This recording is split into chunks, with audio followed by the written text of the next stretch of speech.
বিশ্বনবী পাগলের মতো একবার হাউজে কাসারে যাবেন, একবার সিরাতে যাবেন, একবার পুলসিরাতের দিকে, একবার হাউজে কাউসারের দিকে পাগলের মতো দৌড়াতে থাকবেন। তার কোন গুনাহগার উম্মত যাতে জাহান্নামে ঢুকে না যায়, সেদিন কেউ সুপারিশ করতে পারবে না বিশ্বনবী ছাড়া। এজন্য 5 নম্বর আল্লাহ বললেন, মান যাল্লাযী ইয়াশফাউ ইনদাহু ইল্লা বিইযনিহি। কার সাহস আছে, কার এত বড় বুকের পাটা কিয়ামতের কঠিন দিন আল্লাহর সামনে দাঁড়িয়ে সুপারিশ করবে?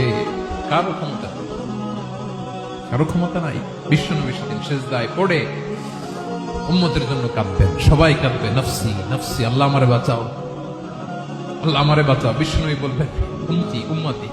বিশ্বনবী আমার জন্য কাঁদবেন, আপনার জন্য কাঁদবেন, আমাদের জন্য সেদিন কেঁদে কেঁদে জাহান্নামের দরজায় দাঁড়িয়ে আমাদেরকে টেনে টেনে জান্নাতে ঢুকাবেন।